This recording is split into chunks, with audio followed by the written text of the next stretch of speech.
আমাদের সে মুনিব আল্লাহ তাআলাকে শুকরিয়া জানাই। বাবা ধাম জোড়া অর্থ তার পিছনে ব্যয় করেছে। ওই সন্তান যদি আদালতে আখেরাতে বাবার বিরুদ্ধে মায়ের বিরুদ্ধে মামলা দেয়, এর চেয়ে দুঃখজনক ঘটনা আর থাকবে না। তারা হবে দুশ্মন। এর কারণ হলো যে সমস্ত সন্তান হাসরের ময়দানে ধরা পড়বে আল্লাহ তাআলার আদালতে, সেদিন তারা বাঁচার নিয়তে বাঁচতে চাইবে, তাই ভাববে দোষটা বাবার ঘাড়ে চাপাইয়া দেই, মায়ের ঘাড়ে চাপাইয়া দেই। আল্লাহ হয়তো আমাদের ছেড়ে দেবেন, তাই যে সমস্ত সন্তান অপরাধী তারা বাবা মাকে ফাঁসাইয়া নিজেরা বাঁচতে চাইবে। সুতরাং এমন সন্তান তৈরি করা যাবে না যে সন্তান ধরা খাবে, নিজে বাঁচার জন্য আপনাকে ফাঁসাবে, আপনার বিরুদ্ধে মামলা দেবে। এমন সন্তান তৈরি করা যাবে না, বরং এমন সন্তান তৈরি করা লাগবে যে সন্তানের ওসিলায় বাবার মাথায় নূরের তাজ মিলে যাবে। এমন কিছু সন্তান হাসরের ময়দানে আল্লাহ তাআলার সামনে হাজির হবে যে সন্তানের ওসিলায় তার বাবা মা জান্নাত পেয়ে যাবে। সন্তান বাবার জন্য মায়ের জন্য সুপারিশ করবে আল্লাহর কাছে। মামলা দূরের কথা, বরং সন্তানের সুপারিশে বাবা আমার জান্নাত মিলে যাবে। আমরা সেই সন্তানই চাই যে সন্তানের ওসিলায় বাবা আমার সম্মান দুনিয়াতে বৃদ্ধি পাবে, আখিরাতে মুক্তি মিলবে। আল্লাহ পাক রব্বুল আলামিন এমন সন্তান চাওয়ার জন্য তিনি কোরআনে দোয়াও শিখাইছেন। স্ত্রীর মামলায় স্বামী আসামি হবে, এমন স্ত্রী আমরা চাই না। স্বামীর মামলায় স্ত্রী আসামি হবে, এমন স্বামী আমরা চাই না। বরং আমরা তো এমন স্বামী চাই যে স্বামী আমার সুপারিশ করে আখিরাতে নাজাতের ব্যবস্থা করবে। এমন স্ত্রী চাই যে স্ত্রীর আমলের কারণে স্বামীও নাজাত পাবে। তাই তো আল্লাহ তাআলা শিখিয়েছেন আমরা যেন আল্লাহর কাছে এমন সন্তান এমন স্ত্রী কামনা করি। তিনি বলেছেন তোমরা বলবে রব্বানা হাব লানা মিন আজওয়াজিনা ওয়া যুররিয়াতিনা কুররাতা আয়ুন ওয়াজআলনা লিল মুত্তাকিনা ইমামা।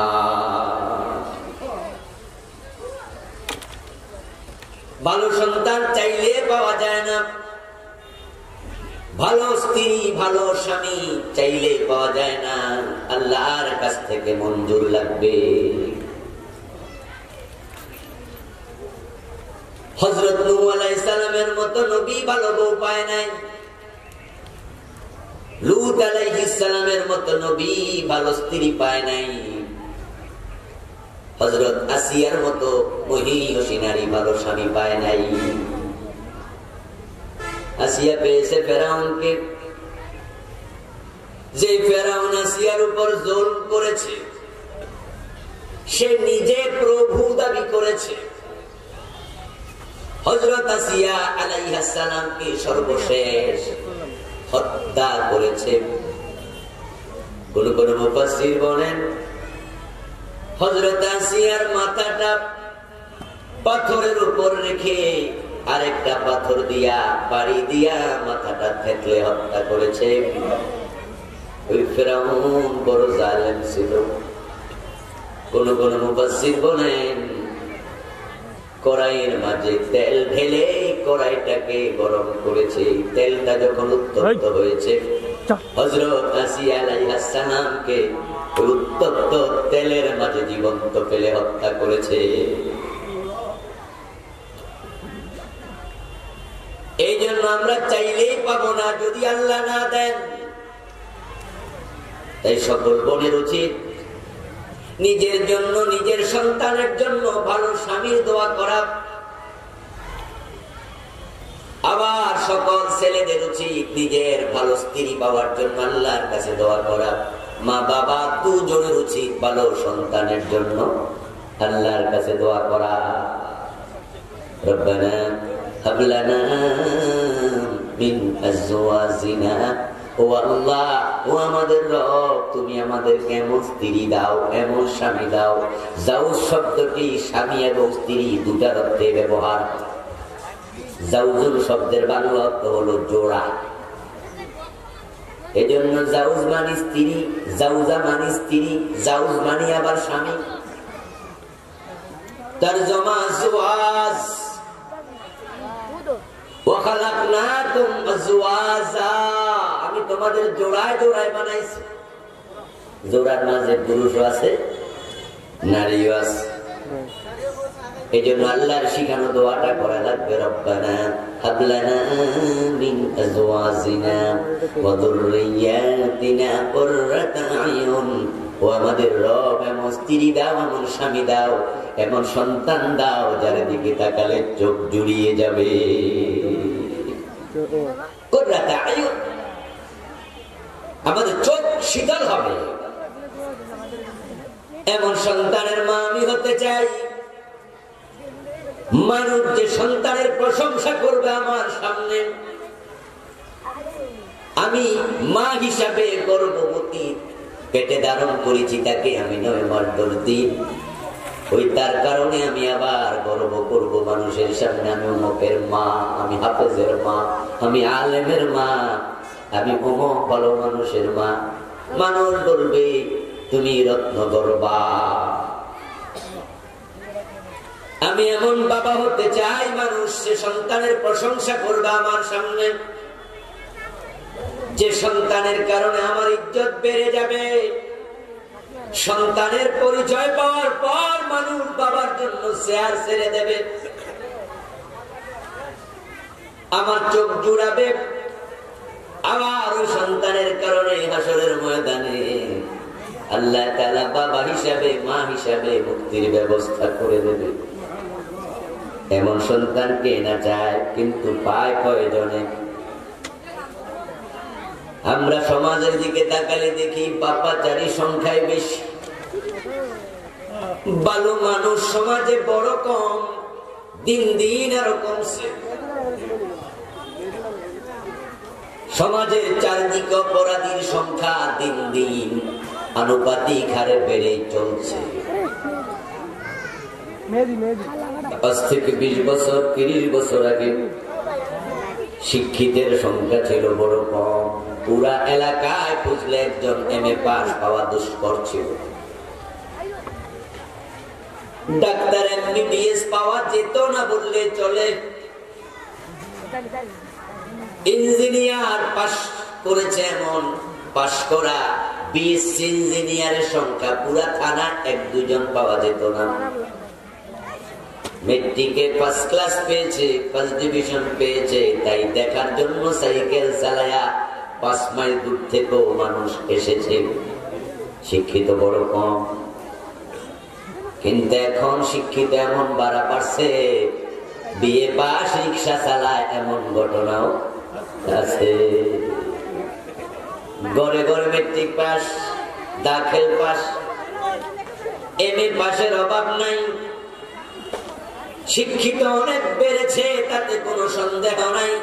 ডাক্তারের অভাব নাই, ইঞ্জিনিয়ারের অভাব নাই।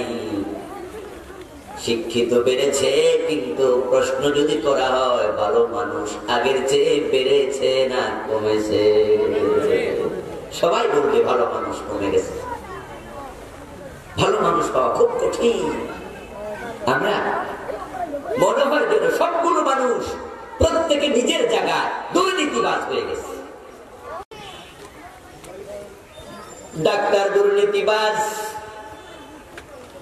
হাসপাতালে গেলে মেয়েদের সিজার ছাড়া বাচ্চা হয় না। মনে হয় যেন তারা ডাক্তারি শিখছে পেট কাটার জন্য।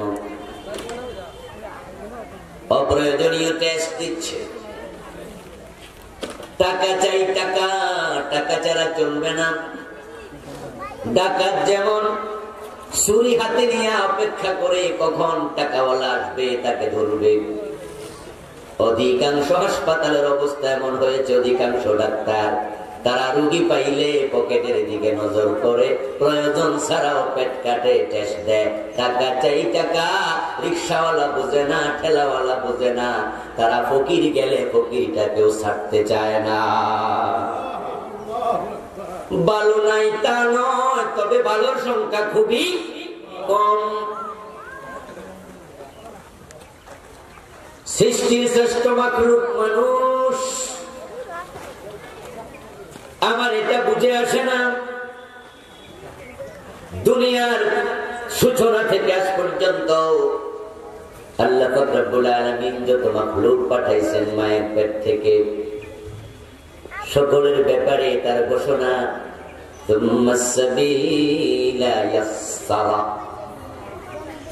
পেটের মাঝে সন্তান দিয়েছেন যিনি, দুনিয়াতে আসার রাস্তাটাও সহজ করে দেবেন তিনি। কোরআনের বক্তব্য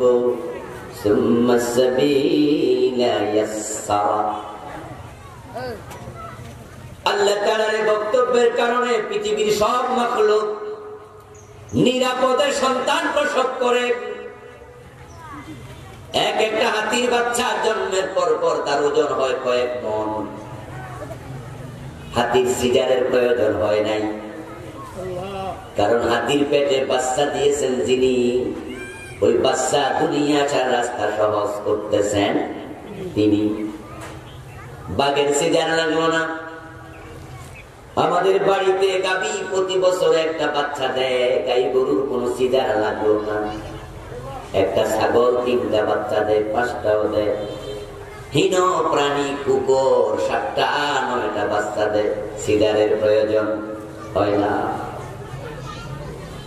বিড়াল 3টা 5টা বাচ্চা দেয়, সিজার লাগলো না। আমার বয়সী আমরা এখানে যারা আছি, বোনদের মাঝেও বলছি, আপনারা আমার মা বোনেরা যাদের বয়স 40-50 বছর আছেন, আমার সিনিয়র যারা আছেন, আপনারা 5 জন 7 জন ভাই বোন, আপনাদের কারো সিজার লাগে নাই। তখন তো MBBS পাওয়া যেত না। ওই অশিক্ষিত কম শিক্ষিত মেয়েরা দায়ের ভূমিকা পালন করেছে, 7টা 9টা 10টা 11টা বাচ্চা প্রসব করেছে, মায়েদের সিজার প্রয়োজন হয় নাই। কিন্তু এখন এমনটা কেন হলো? হাসপাতালের পরিসংখ্যান নিলে মনে হবে 90 জন পেট কাটা লাগছে। এই জন্য দায়ী আমরা মানুষেরা। ডাক্তাররা পেট কাটা ছাড়া বোঝে না। আবার নতুন নতুন ইয়াং মেয়েরা সন্তান প্রসব করবে, বিয়ের পরেই তারাও পেট কাটার পরিকল্পনা গ্রহণ করে টাকা জমাতে থাকে। আল্লাহর উপর ভরসা হারিয়ে ফেলেছে।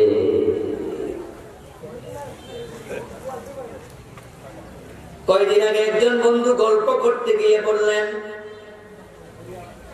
টাকা হাওলা চাইলাম আমার এক দোস্তের কাছে যে টাকা দেও আমারে কিছু, কয়েক মাস পরে পাইবা। দোস্ত বলে ঠিক আছে নেও, তবে আগামী অমুক মাসের আগে দিতে হবে। উনি জিজ্ঞাসা করলেন, একবার মাস নির্ধারণ করে কেন দেও মিয়া, কিছুদিন পরও তো দিতে পারি। কয় না না না, ওই টাকাটা জমাইছি আমার মেয়ের বাচ্চা হবে, আর 4 মাস 5 মাস পরে সিজারের টাকা জমাইয়া রাখছি। বাচ্চা পেটে আসবে 4 মাস, হবে আরো 5 মাস পরে। এখনই সিদ্ধান্ত নিছে পেট কাটবো, কারণ মেয়েরা প্রসবের বেদনা, প্রসবের কষ্ট সহ্য করতে রাজি না। ও মা, তুমি যদি সন্তানকে প্রসবের বেদনা সহ্য করতে রাজি না হও, সন্তান বড় হয়ে তোমার কলিজার ব্যথা বুঝবে না। বুকের দুধ খাওয়ায় না, সৌন্দর্যের ঘাটতি হবে। জন্মের পর থেকে পাউডার খাওয়ানো শুরু, গরুর দুধ গাভীর দুধ খাওয়ানো শুরু করছে। মায়ের বুকের সাথে সন্তানের সম্পর্কটা কমে যাচ্ছে। যেই মা সন্তানকে বুকের সাথে আগলে রাখে না, দূরে সরায়া সরায়া রাখে, ওই মায়ের সাথে সন্তান বড় হলেও সম্পর্ক সরায়া দেয়। ভালো মানুষ যেন দিন দিন কমছে। অনেক বড় বড় বিসি ইঞ্জিনিয়ার পাওয়া যায়।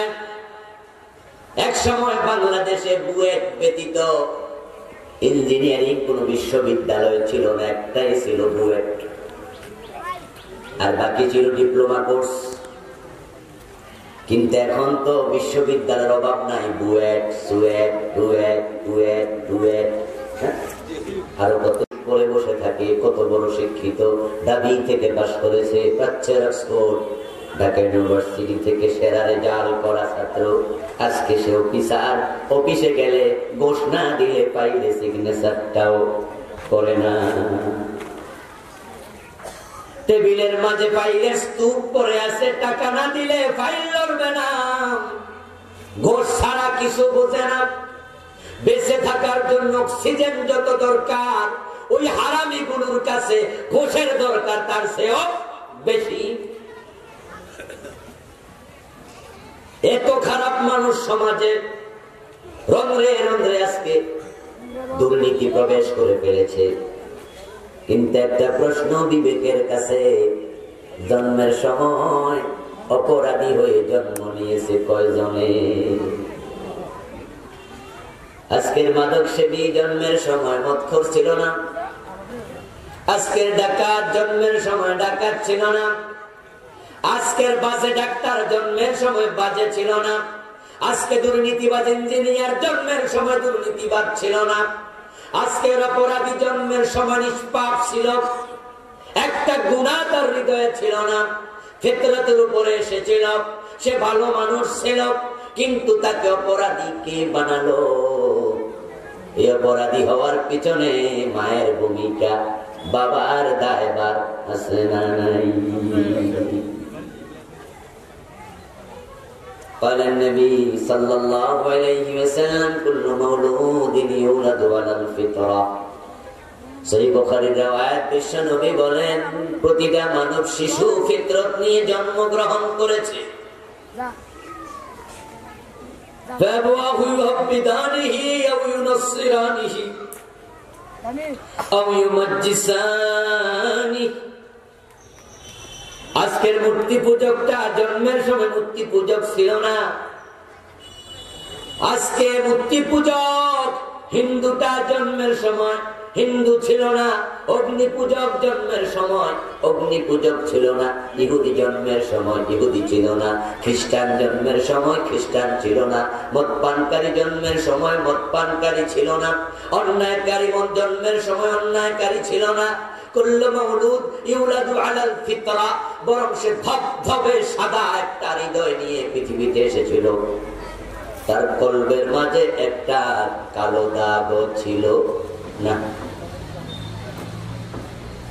ফিতরাতের অনেকগুলো ব্যাখ্যা আছে, তার মাঝে একটা ব্যাখ্যা হলো ভালো মন নিয়ে জন্মগ্রহণ করেছে। আর একটা ব্যাখ্যা হলো আলাস্তু বিরাব্বিকুম ক্বালু বালা, রূহের জগতে আল্লাহ প্রশ্ন করেছিলেন, আমি কি তোমাদের রব নই? তারা বলেছিল হ্যাঁ। এই আল্লাহর রুবুবিয়তের স্বীকৃতির উপরে জন্মগ্রহণ করেছে। হিন্দু ছিল না, পরে তার মা বাবা তারে হিন্দু বানাই দিছে। আলাস্তু বিরাব্বিকুম, আল্লাহর প্রশ্ন, আমি কি তোমাদের রব নই? ক্বালু বালা, রূহগুলো বলেছিল হ্যাঁ আপনি আমাদের রব, আমরা আপনার গোলাম। সে ইহুদি হয়ে জন্ম নেয় নাই, ফিতরত নিয়ে এসেছিল, পরে তার মা বাবা তার ইহুদি বানাইছে। আমার বন্ধু, যে সন্তানগুলো আজকে চোর হয়েছে, ডাকাত হয়েছে, মাদক সেবী হয়েছে, সবগুলো অন্যায়ের পিছনে মা বাবার দায়ভার সবচেয়ে বেশি। এই জন্যই তো আল্লাহ তাআলা হাশরের ময়দানে সন্তানের মামলা নেবেন, বাবার বিরুদ্ধে মামলা। আল্লাহ বলবে ঠিক আছে মামলাটা দাও, মামলা খারিজ করবেন না। মায়ের বিরুদ্ধে সন্তান মামলা দেবে, আল্লাহ বলবো কে মামলা দেও, খারিজ করবেন না। মা বাবাকে ডেকে জিজ্ঞাসা করবেন, আমি তো তোর গর্ভ থেকে তোর কোলে একটা নিষ্পাপ মাসুম বাচ্চা দিয়েছিলাম, সে মাদক সেবী কেন হলো, অন্যায়কারী কেন হলো, হিন্দু বৌদ্ধ কে বানালো, তোকে জবাব দিতে হবে। সে তো ছিল নিষ্পাপ। আমার মা এটাই বাস্তব, এটাই বাস্তব। যেই মা সন্তান করে নিয়ে কোরআন তেলাওয়াত করে, অবু সন্তানটাও মাঝে মাঝে কোরআনের পাতা হাত দিয়ে ধরে।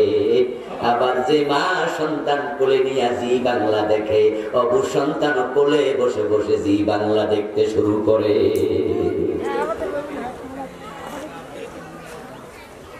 যেই মা নামাজি, ওই মায়ের সাথে তার ছোট্ট শিশু এখনো কাপড় চোপড় পরতে শিখে নাই, নিজে নিজে কাপড় পরতে পারে না। প্রস্রাব করেছে, কাপড়টা চেঞ্জ করে দিয়েছেন, এখনো হাফ প্যান্ট পরার নাই, ন্যাংটা ঘরের মাঝে হাঁটাহাঁটি করছে। মা যদি নামাজে দাঁড়ায়, ওই ন্যাংটা বাচ্চাটাও মায়ের সাথে নামাজ শুরু করে দেয়। তাহলে মা চাইলে সন্তানকে নামাজি বানাতে পারে, আবার মা যদি চায় তাকে সিনেমাওয়ালাও বানাতে পারে। আজকে যত গায়িকা আছে, নায়িকা আছে আমাদের দেশে, এই গায়িকা নিজে নিজে গায়িকা হয় নাই, নায়িকা নিজে নিজে নায়িকা হয় নাই, ওই ছোট্ট কালে গানের স্কুলে তার মা বাবা ভর্তি করাইছে। বাবা চাইলে বাড়িতে মাস্টার রেখে তারা কোরআন শিখাতে পারত, দারুল হিকমা জামিয়া মাদ্রাসায় পাঠায়া দিতে পারত। বাবা চাইলে আজকের মাহফিলে যা, তোর মায়ের সাথে মেয়েটাকে মাহফিলে পাঠাতে পারত, কিন্তু কত বাবা আজকের এই টাইম মাহফিলে নাই না, মোটরসাইকেলের পিছনে বসায়া মেয়েটাকে গানের স্কুলে নিয়ে গেছে। সারেগামা পাদানি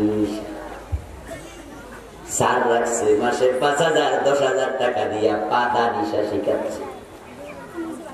হাসরের ময়দানে সেই গায়িকা নায়িকা মেয়েটা যাকে অভিনয় স্কুলে ভর্তি করাইছে, ক্লাস 1 এর মেয়ে, ক্লাস 2 এর মেয়ে কিভাবে নাচতে হবে, মা নিজে নিজে নাচে মেয়ের সাথে, ঘরের মাঝে প্র্যাকটিস করে।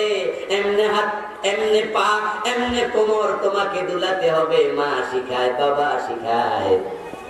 ওই মেয়েটা অভিনয় শিখেছে, নাটক করেছে, সিনেমা করেছে, পেট দেখাইয়া, পিঠ দেখাইয়া নিজের শরীর দান করেছে লাখো মানুষের সামনে। হাসরের ময়দানে যখন ধরা পড়ে যাবে, আল্লাহ বলবে যা যা জাহান্নামে যা। মেয়েটা বলবে আল্লাহ আমি একা কেন যাব, আমার বাবারে আর মারেও ডাকো। আমার বাবা নাচের স্কুলে না দিলে আমি তো নাচতাম না। আমার মা যদি আমাকে অভিনয় না শিখাতো, নাটক কেমনে করে, সিনেমা কেমনে করে আমি তো জানতামই না। আমি কলেজে গেছি, সুন্দরী যুবতী আমার চেহারার সৌন্দর্য আরো সাজাইয়া দিছে মা। কেমনি লিপস্টিকটা দিতে হবে, ম্যাচিং করে কাপড়ের সাথে পরতে হবে, কপালের কোন জায়গায় টিকটা দিতে হবে, চোখে আইলিনার মাস্কারা কেমনি দিলে সুন্দর লাগবে। আমার মা আমারে সাজায়া গোজায়া তারপরে কই স্কুলে যা, কলেজে যা। আমার সাথে নিয়ে মা বিয়া বাড়িতে গেছে, মা বোরকা পরছে, আমি সুবুতি আমার বোরকাটা পরা নাই।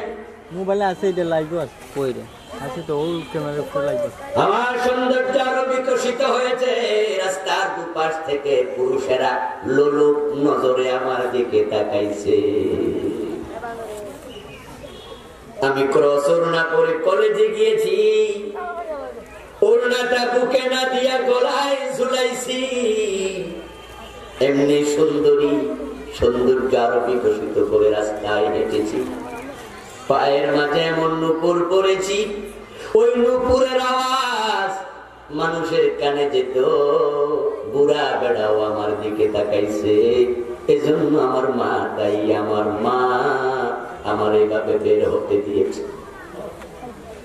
যত পুরুষ মানুষ খারাপ নজরে তাকাইছে, তাদের একটা করে কবিরা গুনাহ হয়েছে, আর আমার হয়ে গেছে 1000 কবিরা গুনাহ একদিনেই। আমার মারে ডাকো, বাবারে ডাকো, নাজআলহুমা তাহতা আকদামিনা লিয়াকুনা মিনাল আসফালিন। আমি একা জাহান্নামে কেন যাব? আমি তাদেরকে পায়ের নিচে রেখে জাহান্নামে যেতে চাই। নাউযুবিল্লাহ। ভালো সন্তান আমরা সবাই চাই, কিন্তু হয় না কেন? না হওয়ার এক নাম্বার কারণ, বীজ যদি ভালো না হয় ফসল ভালো হবে না। এখন ভালো মা বাবার বড়ই অভাব। আপনি সন্তানকে মানুষ করা যেভাবে উচিত ছিল সেভাবে করেন নাই, তাই তো আপনার সন্তান আজকে মাদক সেবী হয়ে গেছে।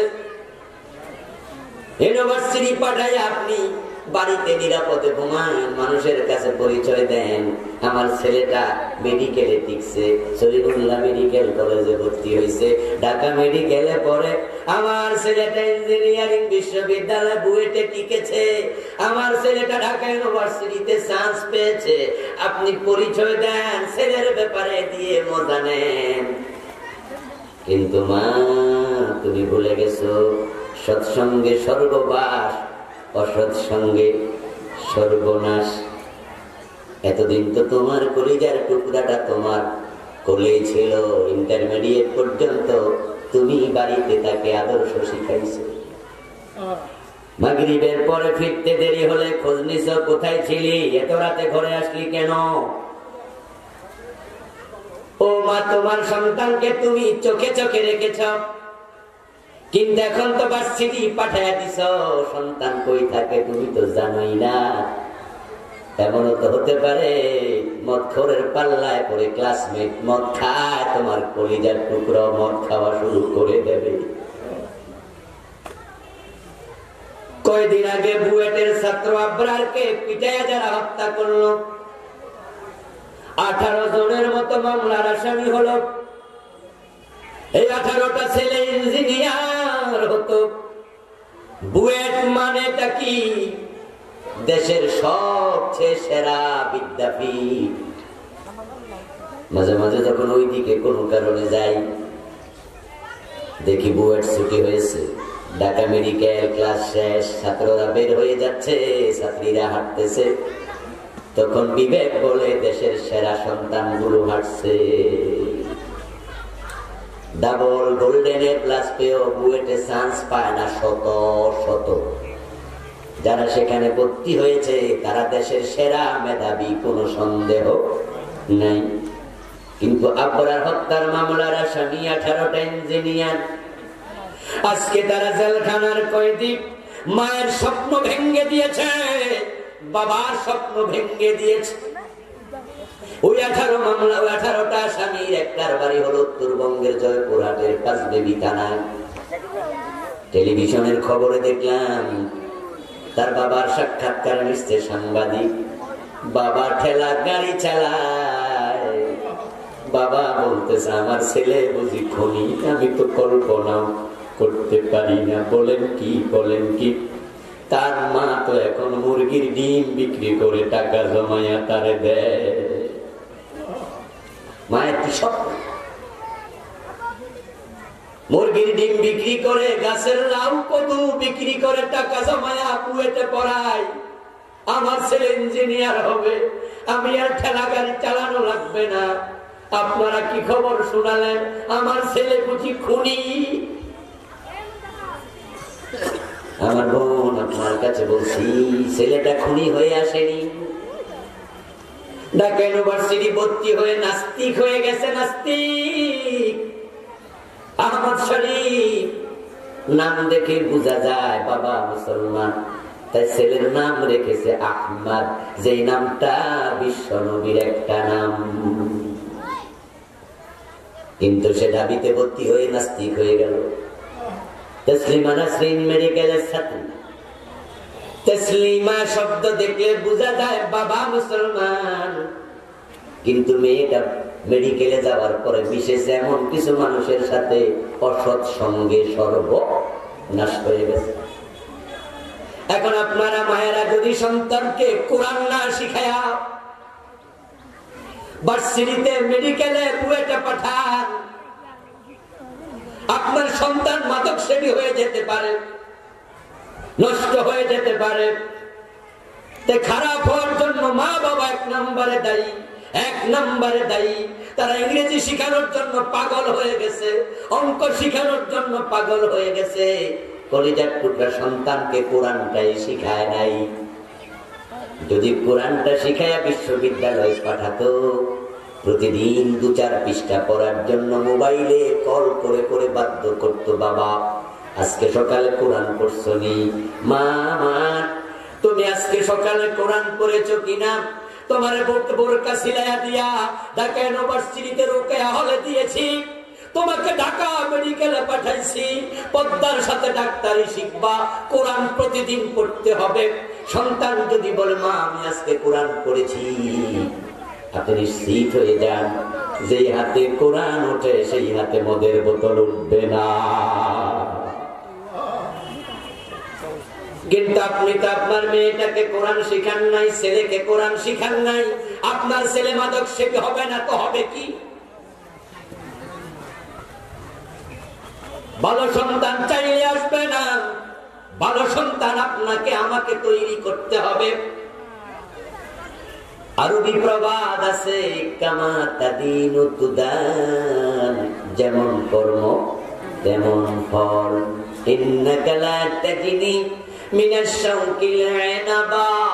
আরবি বিখ্যাত আরেকটি প্রবাদ হলো, তুমি কাঁটাওয়ালা গাছ রোপণ করে আঙ্গুর ফল আশা করতে পারো না।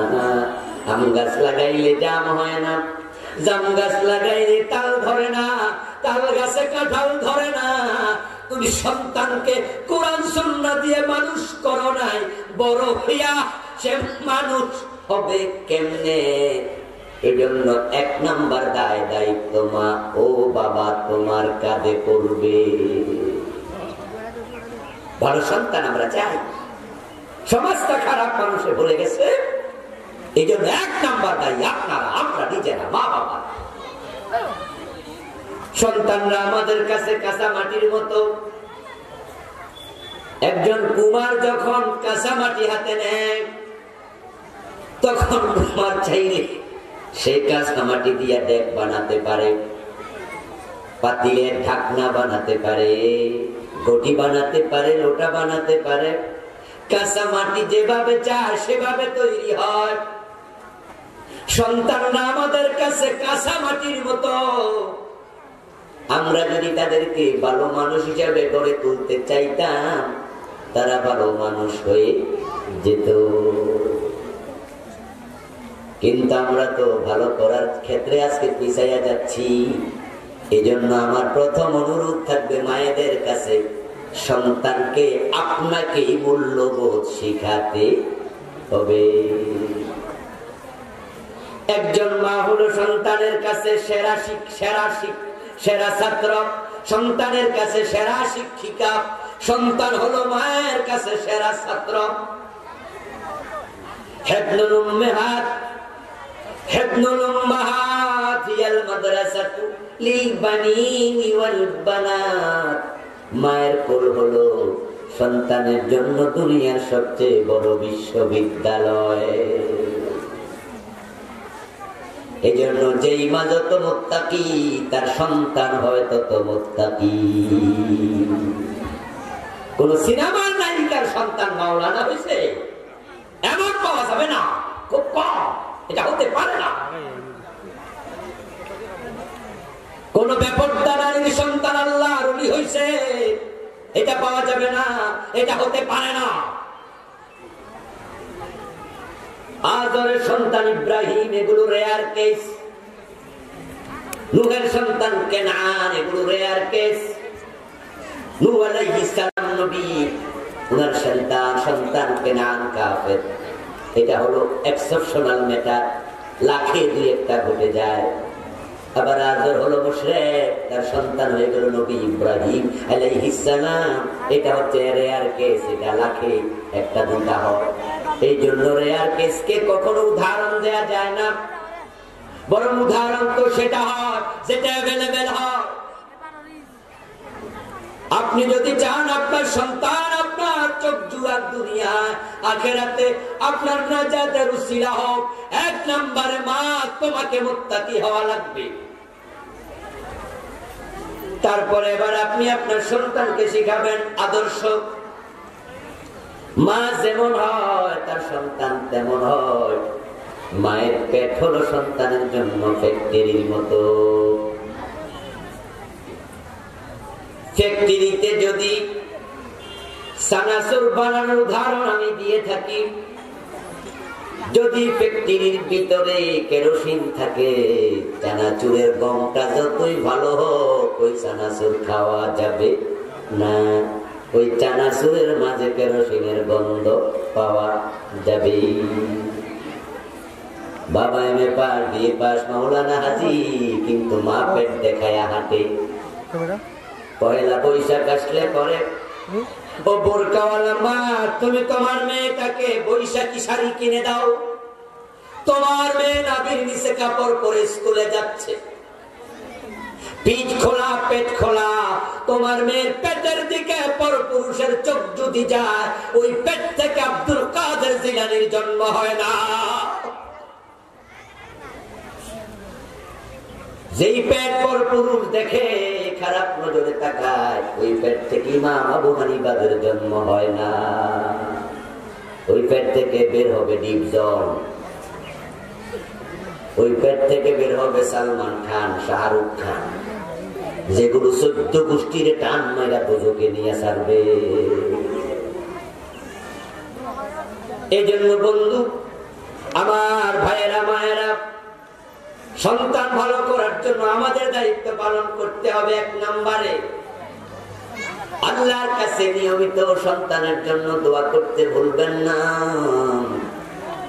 মায়ের দোয়া, বাবার দোয়া আল্লাহ ফিরাইয়া দেয় না। এই জন্য সন্তানদের জন্য দোয়া শিখাইছে। ইব্রাহিম আলাইহিস সালাম সন্তান হয় না, 80 বছর পার হয়ে গেল, বয়স 86-তে গিয়ে ঠেকলো। দাড়ি পেকে গেছে, চুল পেকে গেছে। ইব্রাহিম আলাইহিস সালাম আল্লাহর কাছে সন্তান চেয়ে দোয়া করছে। কেমনে দোয়া করছে? সন্তানের জন্য দোয়া করার নিয়ম কি অনেক মা বাবা সেটাও জানে না। আমাদের কাছে এসে দোয়া চায়, হুজুর আমার 3টা ছেলে, দোয়া করেন যেন একটা মেয়ে হয়। হুজুর আমার 4টা মেয়ে আছে, দোয়া করেন যেন একটা ছেলে হয়। আমি বলি, ও বাবা তুমি তো দোয়া চাইতেই জানো না। ইব্রাহিম আলাইহিস সালাম সন্তান হয় না, তিনি দোয়া করেছেন কিভাবে সেটা দেখো।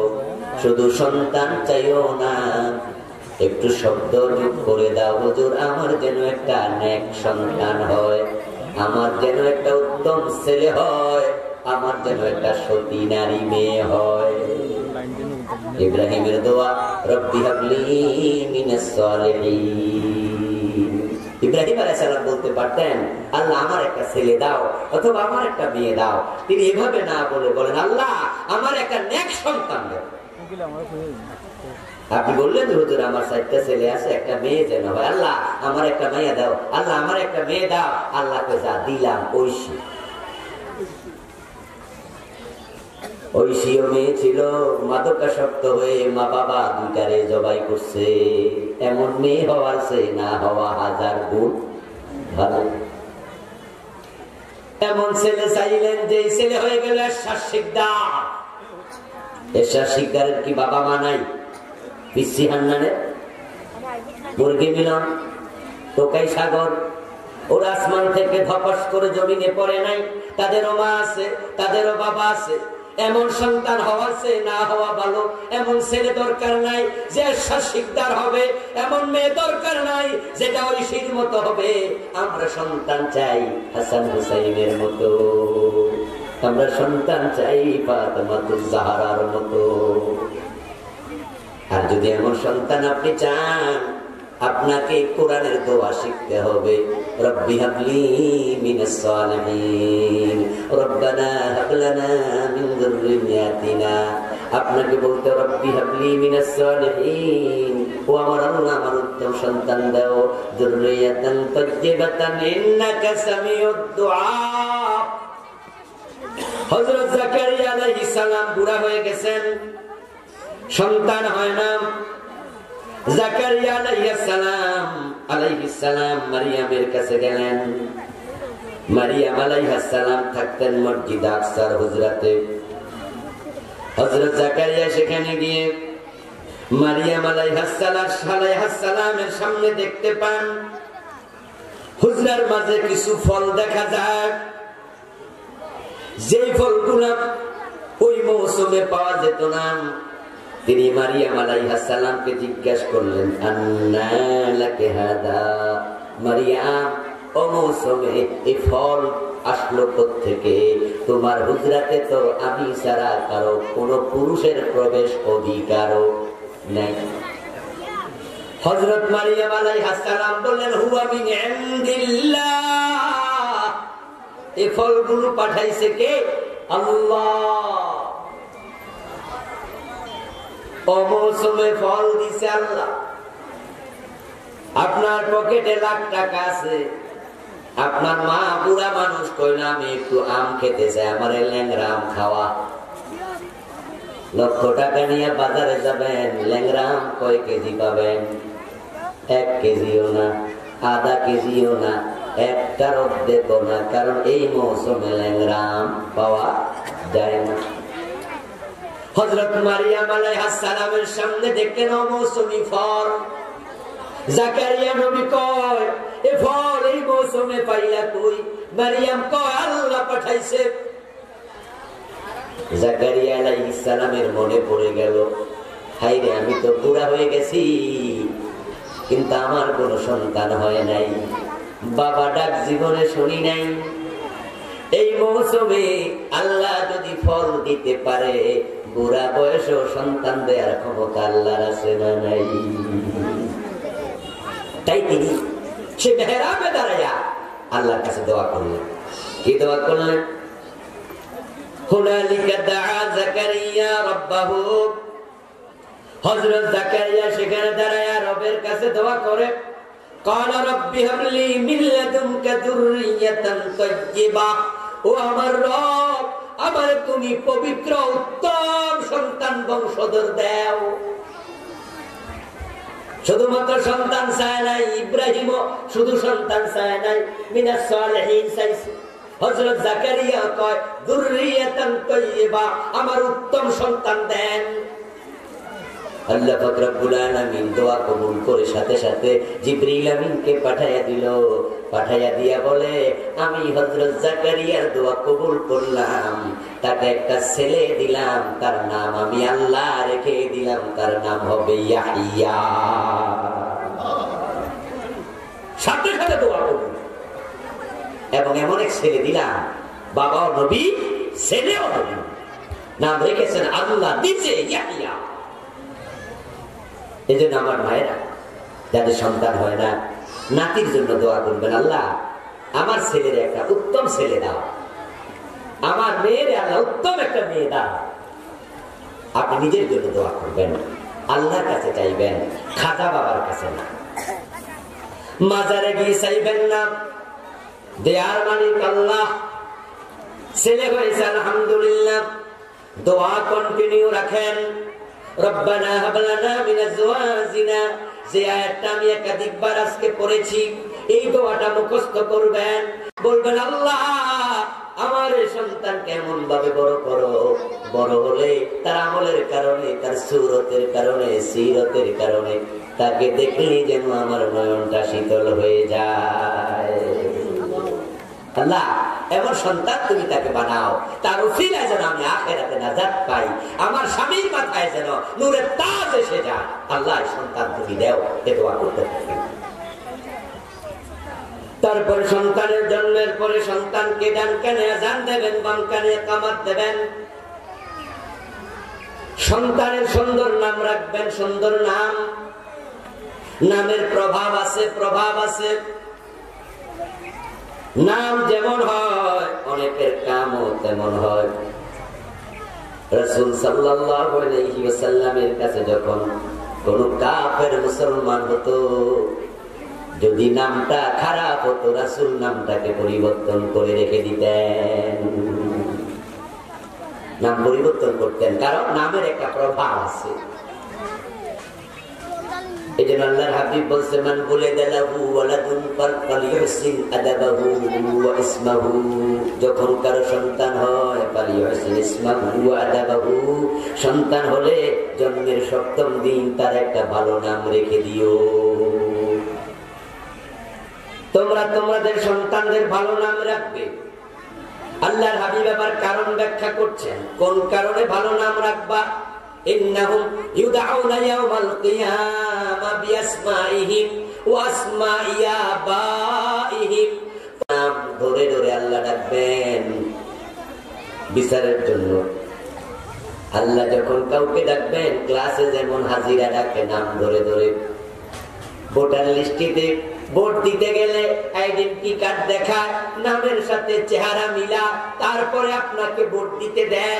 এয়ারপোর্টে যখন যান, বিমান উঠবেন, আপনি ইমিগ্রেশনে গেলে আপনার নাম আপনার চেহারা সব মিলাইয়া তারপরে ঢুকতে দেবে। হাসরের দিন আল্লাহ তাআলা আপনাকে নাম ধরে ডাকবে। এমন নাম রাখবেন না যে নামের মাঝে বাজে সিমটম আছে। নাম শুনলে বমি আসে, নাম শুনলে বিরক্ত হয়, নাম শুনলে বোঝা যায় না মুসলমান না হিন্দু, নাম শুনলে বোঝা যায় না পুরুষ না মহিলা। আশ্চর্য নাম। আজকে আমরা নাম রাখতে গিয়ে সীমা লঙ্ঘন করছি। আমাদের কাছে মাঝে মাঝে আসে, হুজুর আমার ছেলেদের একটু নাম রেখে দেন। আমরা বলি,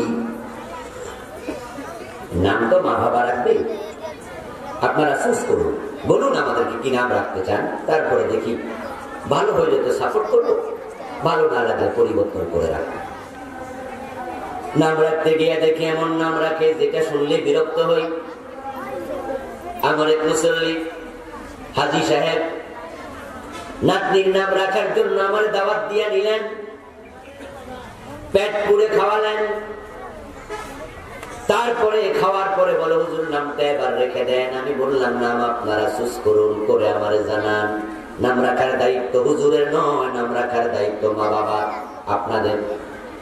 হুজুর ভিতর থেকে পরামর্শ করে আসি। আমি কই যান। ভিতর থেকে পরামর্শ করে আসলো, এসে বলো, হুজুর রাখছি। কি নাম? কই মৌসুমী।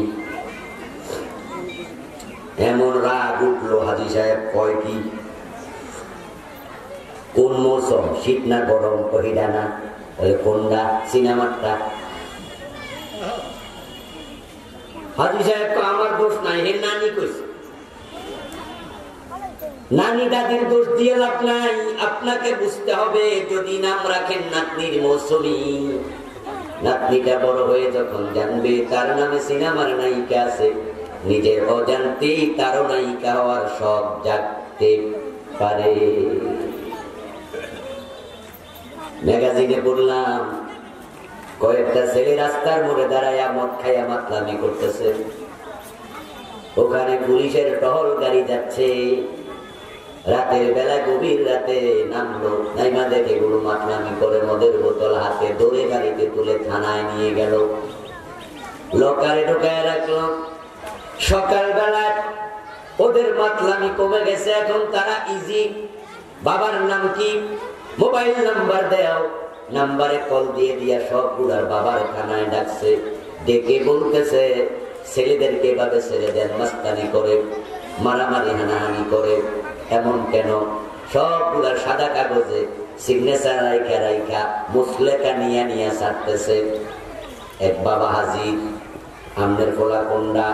কই যে কোনারটা, এটা আমার পোলা। নাম রাখছেন কি? কই নাম রাখছি বুলেট।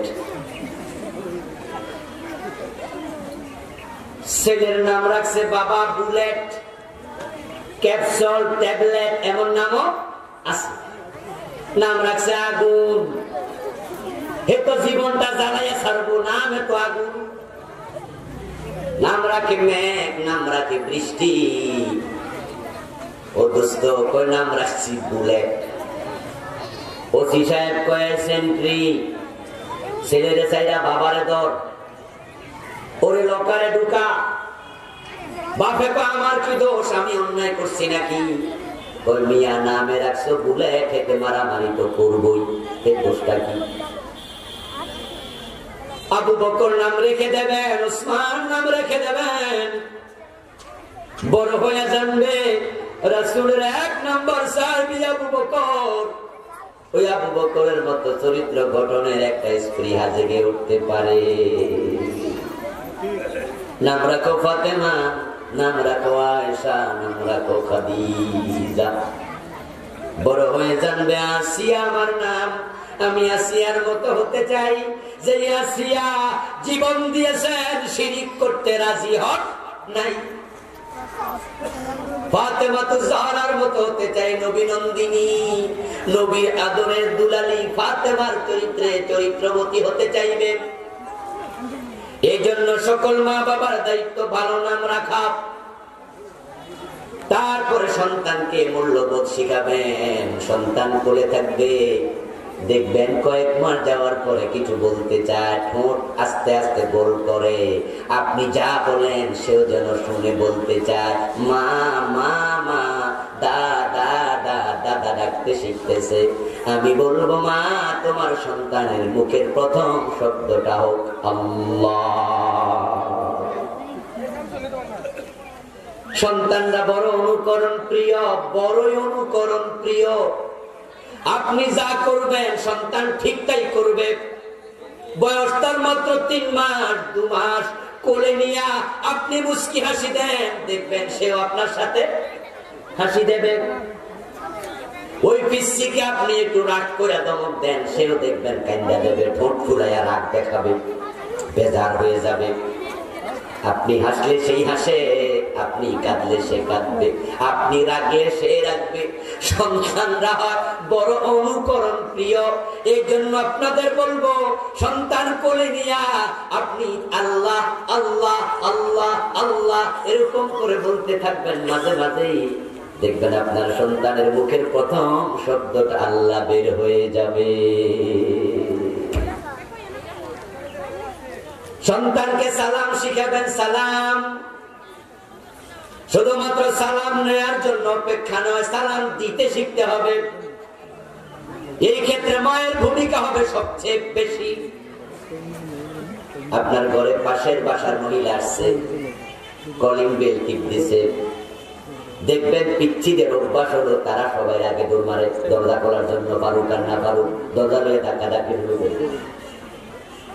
যখন আপনার পাশের বাসার কেউ আপনার বাসায় আসলো, আপনার কোলের সন্তানটা কথা বলতে শিখেছে, আপনি তাকে বলে দেন দরজা খুলে প্রথম কাজ হবে তোমার সালাম দেয়া। তুমি দরজা খুলে বলবে আসসালামু আলাইকুম। আপনার মোবাইলের রিংটোন বেজেছে, আপনি তাকে দেখছেন এটা আপনার মায়ের ফোন, তার নানি ফোন দিছে। আপনার সন্তান কথা বলবে, আপনি শিখাইয়া দেন মোবাইল হাতে নিয়ে আগে সালাম দাও। আপনার স্বামী বাহির থেকে এসেছে, বাজার থেকে, অফিস থেকে, দরজা খুলে আপনি আপনার স্বামীটাকে আগে সালাম দেন, দেখবেন আপনার সন্তান সালাম দেয়া শিখবে।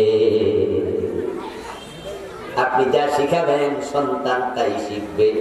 আমি বলেছি মা তোমার কোল হলো তোমার সন্তানের জন্য দুনিয়ার সবচেয়ে বড় বিশ্ববিদ্যালয়। মা যদি ইংরেজ হয় সন্তান ইংরেজিতে কথা শিখে, মা যদি আরাবিয়ান হয় সন্তান আরবি ভাষায় কথা শিখে, মা যদি সিলেটি হয় সন্তান সিলেটি ভাষা শিখে, মা যদি চিটাঙের হয় সন্তান চিটাঙের ভাষা শিখে। মা তুমি যা শিখাবে তোমার সন্তান তাই শিখবে। তাই বলছি আমার মা তুমি তোমার সন্তানকে মূল্যবোধ শিখাইও। সালাম কেমনে দেয়া লাগে, কেউ যখন বলবে কেমন আছো, তুমি তোমার সন্তানকে শিখাবে মা আলহামদুলিল্লাহ ভালো আছি, বলো বলো বলো বলো আলহামদুলিল্লাহ। দেখবেন আপনার সন্তান আলহামদুলিল্লাহ বলা শিখে যাবে, সালাম দেয়া শিখে যাবে। খাওয়ার সময় বলে দেবেন বাবা মা, আম্মু, মামুনি বিসমিল্লাহ বলে খাওয়া শুরু করে দাও। আপনি বলে দেন ল্যাংটা থাকতে নেই শরম, শরম লজ্জা, মানুষ তোমাকে লেংটু দেখবে, খারাপ ভাববে, প্যান্ট পরো, প্যান্ট পরো। আপনার মেয়েটাকে ছোট্ট থাকতে ওড়না পরা শিখায় দেন। মা যদি পর্দা শিখায়, এই মেয়ে বড় হয়ে বেপর্দা হবে না।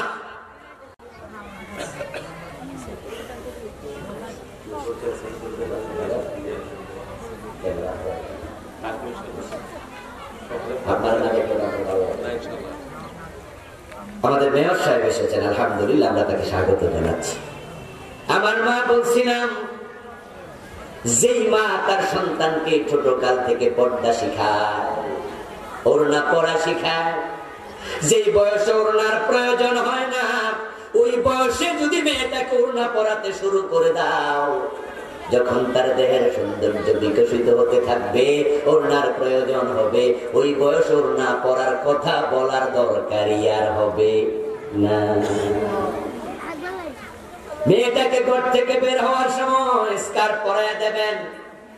ক্লাস 1-এ পড়ে, 2-তে পড়ে, তখন থেকে মাথা ঢেকে রাখা শিখাবেন, চুল যেন পরপুরুষ না দেখে। ক্লাস 1 থেকে 2 থেকে যদি মেয়েকে পর্দা শিখাও, চুল না দেখে, ক্লাস 7-8-এ উঠে ওই মেয়ে চুল অন্য পুরুষকে দেখাবে, কল্পনাই করা যায় না। যেমন কর্ম তেমন ফল, ঠিক তাই হবে। এই জন্য মা, আপনাকে সবচেয়ে বেশি ভূমিকা রাখতেই হবে। স্কুল থেকে বাচ্চাটা বাসায় ফিরেছে,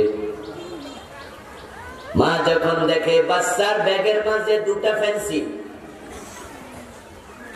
প্লে ক্লাসে পড়ে, নার্সারিতে পড়ে, ক্লাস 1-এ পড়ে ছোট বাচ্চা, কিরে বাজান, তোকে একটা পেন্সিল দিছিলাম, দেওয়ার সময় ব্যাগের মাঝে 2টা কোত্থেকে আসলো, আরেকটা পেলি কই? ছোট বাচ্চা বলে দেবে, মা টেবিলের মাঝে পাইছি, তাই নিয়ে আইছি। তখন মায়ের দায়িত্ব, তাকে মূল্যবোধ শেখাতে হবে, বলতে হবে অন্যের জিনিস আনতে নাই। টেবিলের মাঝে তুমি পেন্সিল পায়া কেন আনছো বাবা? এটা ভালো নয়। অন্যের জিনিস না বলে আনতে নাই। পরের দিন যখন স্কুলে যায়, তখন তাকে বলে দেবেন, ওই পেন্সিলটা নিয়ে যাও, টেবিলে যেখানে পাইছো সেখানে রেখে এসো, ভবিষ্যতে আর আনবা না। এই ছেলে ভবিষ্যতে কারো মানি ব্যাগ পরে থাকলে ধরবে না, দামি মোবাইল পরে থাকলে ধরবে না, মা মানা করছে। কিন্তু আপনি যদি মুস্কি হাসে দিয়া কেমন ভালো করছো, পেন্সিল পাইয়া আনছো, ভবিষ্যতে পাবলিকের গরু চুরি করবে। সে যা সামনে পাবে নিয়ে আসবে। সেজন্য মা, তুমি দায়ী, তুমি চুরি শিখাইছো। দুপুর বেলায় ডাল দিয়ে খানা শুরু, ডাল পাতলা করে ডাল রেঁধেছেন, সবজি তরকারির সাথে আজকে খাবার হবে, ভালো রান্না নাই, মাংস পোলাও নাই, ডাল দিয়ে খেতে বসছেন, সবজি তরকারি। ক্লাস 7-8-এ পড়ুয়া মেয়েটা স্কুল থেকে ফিরেছে, আপনার সামনে আনে কসকসে কিছু কাঁচা মরিচ, একবারে সতেজ, মায়ের সামনে টেবিলে রাইখা কই, মা মরিচ দিয়া খাও ডালের সাথে, মজাই লাগবে। তখন মা কয়, কই পাইলি? ও আসার সময় ক্ষেতের পাশে দিয়ে আসছে, অমুকের ক্ষেত, ভাবলাম কয়টা নিয়ে যাই, মানুষ তো আর নাই। মা আস্তে করে মরিচে কামড় দিয়া কয়, মজাই হয়েছে। পরের দিনে মেয়েটার বড় চোর হয়ে যেতে পারে। মূল্যবোধ আপনার কাছে, আপনি চোর বানাবেন না ভালো বানাবেন, সেই সিদ্ধান্ত মা তোমাকে নিতে হবে। যদি আপনি বলে দিতে পারেন, ইন্না লিল্লাহ, মানুষের ক্ষেতের মরিচ আনছস, এটা কি করলি? এই জামা খুলবি না, এই মরিচ হাতে নে, ফিরে যা, তার বাড়িতে দিয়ে আস। মানুষের বাড়ির, মানুষের ক্ষেতের মরিচ আনতে তোর অধিকার কে দিছে? এগুলো হারাম, পরের জিনিস না বলে খাওয়া হারাম, ফিরাইয়া দিয়া। মেয়েটা এমন শিক্ষা পাবে, জীবনে অন্যের ক্ষেতে আর হাত দেবে না। সন্তানকে কোরআন শিখাইয়া দেবেন। কোরআন ভাই প্রশ্ন উত্তর হবে না? প্রশ্ন পাঠাইছেন? মা বোনের আপনাদের জরুরি প্রশ্ন যদি থাকে লিখে ফেলেন, ইনশাআল্লাহ আমরা 2-4-5 মিনিট পরে প্রশ্নের উত্তর দেওয়া শুরু করি। বলতেছিলাম আমার বোন, আমার মা, সন্তান এবার বড় হলে তাকে কোরআন শিখান। কোরআন শিখাতে হবে। হযরত খালিদ বিন ওয়ালিদ রাদিয়াল্লাহু তাআলা আনহু বলেছেন, উমিরনা আন নুআল্লিমা আওলাদানা আর-রামিয়া ওয়াল কুরআন। হযরত খালিদ বিন ওয়ালিদ বলেন, আমরা আদিষ্ট হয়েছি, নবী মুহাম্মদ সাল্লাল্লাহু আলাইহি ওয়াসাল্লাম বলেছেন, আমরা সন্তানদেরকে যেন কিভাবে তীর চালায়, জিহাদ শিখাই এবং আল্লাহর কোরআনটা শিখাইয়া দেই। আমি বলেছিলাম কিছুক্ষণ আগে, কোরআন না শিখাইয়া কলেজে ভার্সিটিতে পাঠাবেন না, আপনার সন্তান ধ্বংস হয়ে যাবে। কোরআন হলো এমন এক কিতাব, যে কিতাব হবে চরিত্রের পাহারাদার। এই কোরআন আল্লাহ নাজিল করেছেন অন্ধকার থেকে আলোতে আনতে। কিতাবুন আনজালনাহু ইলাইকা লিতুখরিজান নাসা মিনাল-যুলুমাতি ইলান-নূর। আল্লাহ বলেন, হে নবী সাল্লাল্লাহু আলাইহি ওয়াসাল্লাম, আমি আপনার উপর কিতাব নাজিল করেছি, এই কিতাবের মাধ্যমে মানুষগুলোকে অন্ধকার থেকে আলোর পথে নিয়ে আসবেন। আপনার সন্তানকে কোরআন শিখাতেই হবে। সন্তানের জীবনের প্রথম শিক্ষা হবে আলিফ বা তা সা, প্রথম শিক্ষা হবে আল্লাহর কোরআন। ইংরেজি শিখবে আপত্তি নাই, বাংলা অঙ্ক শিখবে আপত্তি নাই, কিন্তু ফাউন্ডেশনটা যেন আল্লাহর কোরআন হয়, আল্লাহর কোরআন হয়।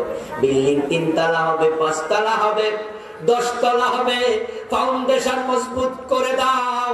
ফাউন্ডেশন মজবুত হলে 100 তলা বিল্ডিং ও দাঁড়ায় থাকে, কিন্তু ফাউন্ডেশন দুর্বল করে যদি 5 তলা বিল্ডিং ও তোলো, ওই বিল্ডিং তোমার মাথার উপর ভেঙে পড়ার সম্ভাবনা থাকবে। সন্তান ডাক্তার হবে, ইঞ্জিনিয়ার হবে, বড় শিক্ষিত হবে, বিজ্ঞানী হবে, ইসলাম নিষেধ করে নাই, সুযোগ আছে, কিন্তু ফাউন্ডেশন হবে আল্লাহর কোরআন। একটা সময় তাই ছিল, খারাপ মানুষ সমাজে বেড়ে গেছে আপনাদের কারণে, আমাদের কারণে। সারা বাংলাদেশে আগে নাস্তিক খুঁজে পাওয়া যেত না। তসলিমা নাসরিন যখন নাস্তিকতা করেছে, তাকে সহযোগিতা করার জন্য দ্বিতীয় নাস্তিক বাংলাদেশে ছিল না। তাই রাতে রাধারে তসলিমা বোরকা পরে বাংলাদেশ থেকে পালাইতে বাধ্য হয়েছে। তার পক্ষে লিখেছিল জনকণ্ঠ পত্রিকা, কিন্তু যখন বাংলার মুসলমান তার বিরুদ্ধে ফেসে উঠেছিল, ফুটে উঠেছিল, প্রতিবাদে বিক্ষোভে ফেটে পড়েছিল, তখন জনকণ্ঠ পত্রিকাও তার পক্ষে লেখার সাহস আর করে নাই। তসলিমা একাই নাস্তিক ছিল, বাকি নাস্তিক আমরা চিনতাম না তার সময়ে। কিন্তু এখন নাস্তিকের অভাব নাই, অভাব নাই, অভাব নাই। 2-3 বছর আগের ঘটনা ভুলে যাওয়ার কথা নয়। পত্র পত্রিকায় দেখেছেন, ঢাকার শাহবাগের মোড়ে কতগুলো নাস্তিক ব্লগার জড়ো হয়ে ফাঁসি চাই, ফাঁসি চাই বলেছে। হাজার হাজার নাস্তিক এখন তৈরি হয়েছে।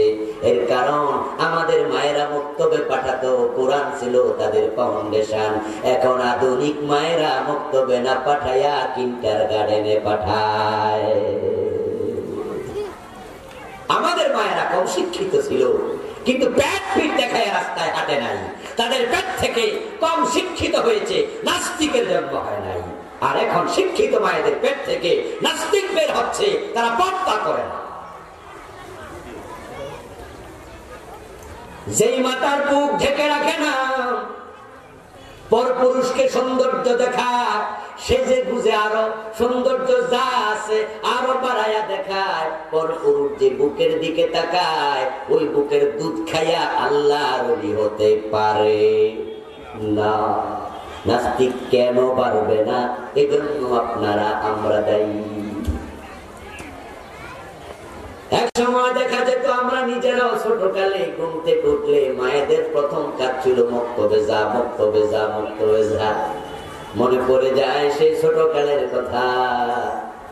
ছোটকালে শীতকালে ঘর থেকে বের হওয়ার সময় চাদর গায়ে দিয়া দেখতাম মা ওই চাদরের কোনাটা একটু ভাঁজ করে কিছু মুড়ি দিয়া দিত, খই দিয়া দিত, খই মুড়ি মিক্স করে দিয়া বলতো মক্তবে যা। হাঁটতে হাঁটতে মুড়ি খাইতে খাইতে মক্তবে চলে যেতাম। রাস্তা ধরে খেতের আইল ধরে খেতের মাঝখান দিয়া শুধু পোলাপান আসতেছে। মক্তব গুলো ছিল প্রতিটা মক্তব, প্রতিটা ফুরকানিয়া, প্রতিটা মসজিদ ছিল সকালবেলা কোরআনের আওয়াজে মুখরিত। এখন কিন্টার গার্ডেনের ধাক্কায় মক্তব বছর হয়ে গেছে। সন্তানদের প্রথম লেখাপড়া হবে কোরআন, কোরআন, কোরআন। ও মা, সন্তানকে আলেম বানাও, আলেম বানাও, ঠকবা না, ঠকবা না। রিজিকের মালিক রাজ্জাক। আলেম হইয়া না খাইয়া মরে না, না খাইয়া মরে না। ইজ্জত দুনিয়া আছে, আখেরাতেও আছে। কোরআন শিখাবেন নিশ্চয়ই, শিখাতেই হবে। তারপরে এবার সন্তান যখন বড় হবে, সন্তানদেরকে এমন পরিবেশে বড় করতে হবে যেই পরিবেশে গেলে ঈমান হারা হওয়ার সম্ভাবনা থাকবে না। তাদেরকে কাছে রাখবেন, খোঁজ খবর দিবেন, বন্ধুত্ব হবে সন্তানের সাথে, সময় সন্তানকে দিতে হবে। কিন্তু দিন দিন পরিবার পরিজন আত্মীয় স্বজন সন্তানদের সাথেও মা বাবার সম্পর্ক ফাটল ধরছে, দূরত্ব বেড়ে যাচ্ছে। এই মোবাইল সব গজব এই দেশে অ্যাপ্লাই করছে, আমদানি করছে। বাবাও ফেসবুকে ব্যস্ত, মাও ফেসবুকে ব্যস্ত, সন্তান একা হয়ে গেছে। এখন সন্তানদেরকে মা বাবা সময় কম দেয়, তখন সন্তানরাও বাধ্য হইয়া কম্পিউটারে সময় দেয়, চরিত্র হারায় ফেলতেছে। এই জন্য আপনাদের বলছি মা, সন্তানদেরকে সময় দেবেন। একজন নারী হলো এই জমিনের সবচেয়ে বড় নিয়ামতের নাম। একজন নারী চাইলে সংসারকে জান্নাত বানাতে পারে, আবার আরেকজন নারী চাইলে সংসারকে জাহান্নাম বানায়া দিতে পারে। স্বামীর মুখে দাড়ি নাই, বিয়ের পরে মেয়েটা যদি চায় আমার স্বামীর মুখে দাড়ি হোক, দাড়ি রাখাইতে 1 মাসও লাগে না। মেয়েটা যদি বুদ্ধি করে করতে পারে, তুমি বারবার শেভ করো, তাই তোমার চামড়ার মাঝে একটা রুক্ষতা আসতেছে। বারবার শেভ করার কারণে তোমার সুন্দর কম লাগে। যদি তুমি দাড়ি রাখো, তখন রুক্ষতা কমে যাবে, সুন্দর লাগবে। স্বামীর প্রশংসা করলেন, দেখবেন প্রশংসা শুনে সবারই ভালো লাগে। এটা মানুষের একটা অভ্যাস। একবারে কালো একটা মেয়েকেও যদি কেউ কয়, কিরে তোরে যে দাঁড়িয়ে সুন্দর সুন্দর লাগে, ওই কালো মেয়েটাও দরজার সিপায় যাইয়া আয়না দিয়া চাইব, কয় কিরে আমি নাকি সুন্দর। মানুষ মানুষের প্রশংসা করলে মানুষের ভালো লাগে, এটা মানুষের স্বভাব। আপনার স্বামীর প্রশংসা করলেন, তুমি যে ইদানিং দাড়ি কামাও না, 1 সপ্তাহ হয়ে গেছে, তোমারে কিন্তু ভালো লাগে, দেখো দেখো আয়নার দিকে দেখো, তুমি কত সুন্দর। একটু প্রশংসার কারণে ওই দাড়ি কামানো স্বামী দাড়ি কামানো বন্ধ করে দেবে, এটা মেয়ের পক্ষে সম্ভব। আবার যদি মেয়ে চায় তার স্বামীর মুখের দাড়িটা কামাইয়া ফেলবে, একটা মেয়ে চাইলে সেটাও তার পক্ষে সম্ভব হয়।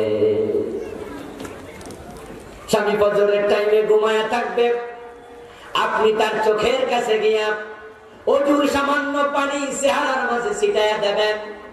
আপনার ভিজা হাতটা দিয়া তার মাথার চুলের মাঝে আলতো করে টিপতে থাকবেন, মাথার চুল টানতে থাকবেন। কপালের মাঝে গালের মাঝে আলতো করে টিপ দেন। পাশে বসে বলেন, ওঠো ওঠো নামাজের সময় যায়।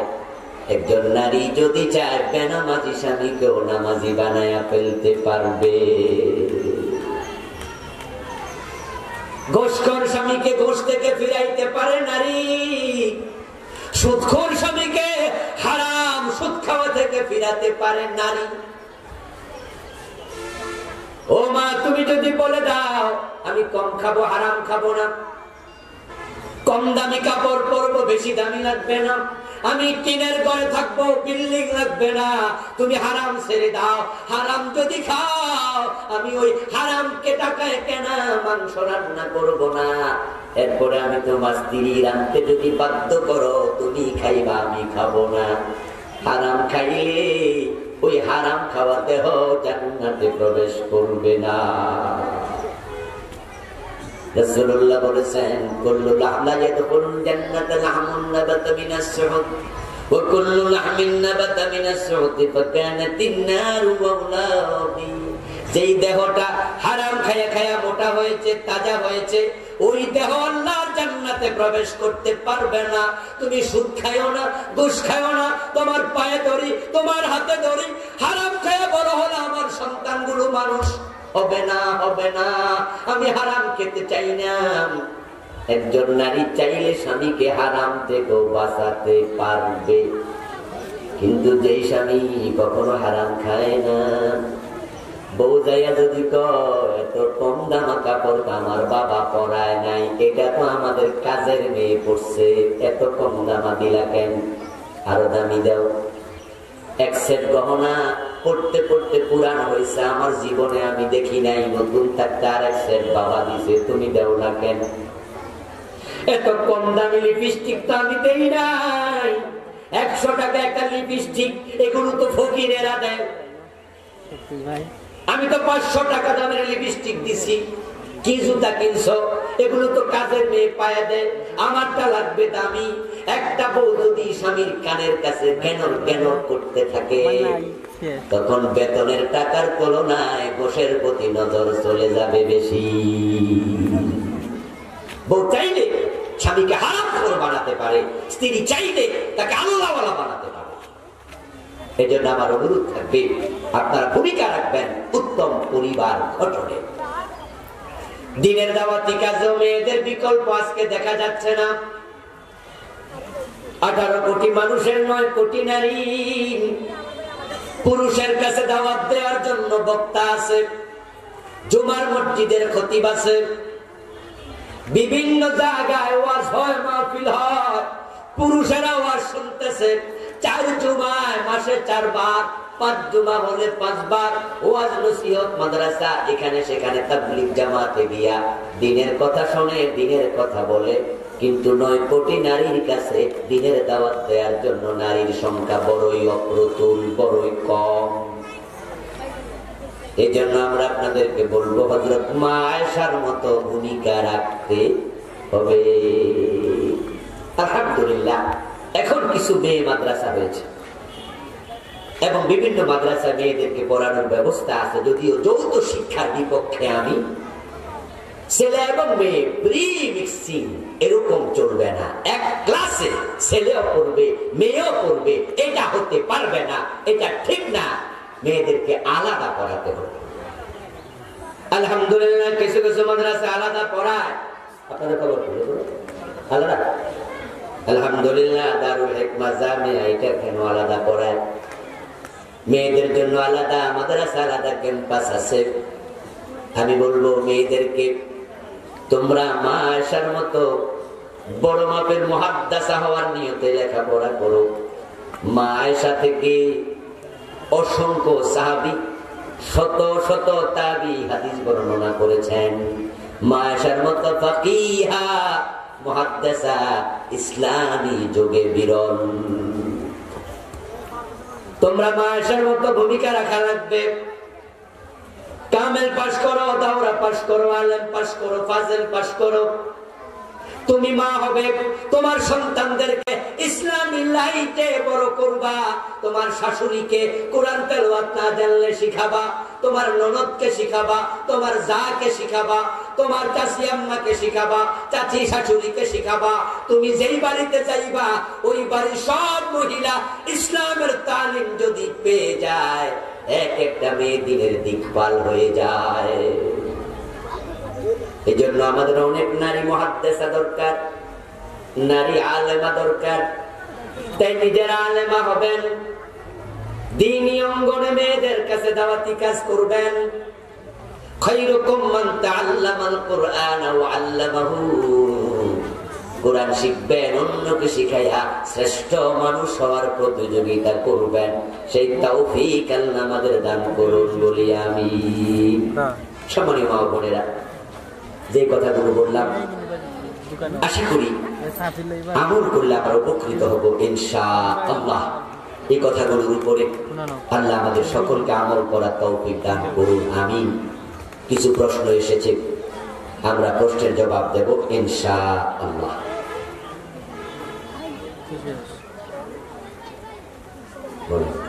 হ্যাঁ বলেন, ঠিক আছে।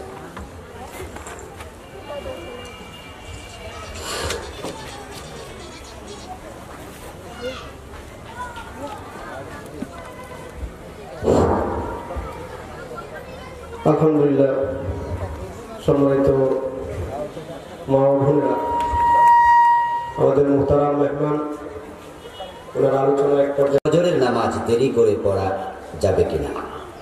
না, যাবে না। নামাজ ওয়াক্ত মতো পড়তে হবে, এটা ফরজ। সুতরাং কোনোভাবে নামাজ কাজা করা যাবে না। জোহর, আসর, মাগরিব, এশা, ফজর সব নামাজের হুকুম এক। ইন্নাস সালাতা কানাত আলাল মুমিনিনা কিতাবাম মাওকুতা। আল্লাহ তাআলার বক্তব্য, নির্ধারিত সময় নামাজ ফরজ করা হয়েছে। সুতরাং গর্ভবতী নারীকে সময় মতোই নামাজ পড়তে হবে। ৫ ওয়াক্ত নামাজ কাজা হলে আদায় করব কিভাবে? যদি সংখ্যায় ৫ অথবা তার কম হয়, ২, ৩ ইত্যাদি, তাহলে ধারাবাহিকভাবে আদায় করতে হবে। নামাজ কাজা করার কোনো অনুমতি নাই, যেটা বলেছি। এরপরও যদি কখনো কাজা হয়ে যায়, যেমন আপনি জোহর পড়েননি, আসরও পড়েননি, মাগরিব পড়তে গেলেন, তখন আপনি আগে জোহর করবেন, তারপরে আসর করবেন, তারপরে মাগরিব করবেন। সিরিয়াল ঠিক রেখে পড়তেই হবে। সংখ্যায় যদি ৫ ওয়াক্তের বেশি হয়, ৬, ৭, ৮, ৯ ইত্যাদি, তাহলে আর সিরিয়ালের প্রয়োজন নেই। তখন আপনি যেই কয় ওয়াক্ত কাজা হয়েছে সেই কয় ওয়াক্ত আদায় করতে হবে। সিরিয়ালে আগ পর হলেও কোনো গুনাহ হবে না। ফজরের নামাজ কাজা কিভাবে আদায় করব? ঠিক অন্য নামাজ যেভাবে কাজা আদায় করেন, ফজরও একই নিয়ম আদায় করবেন।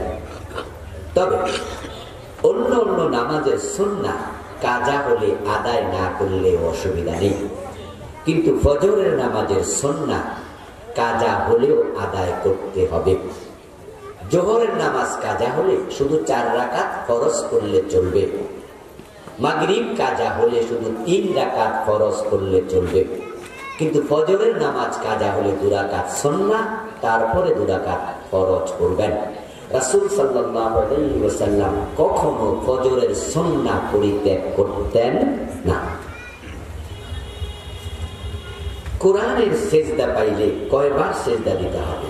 আয়াতে সিজদা তেলাওয়াত করলে শুধু একবার সিজদা করতে হবে।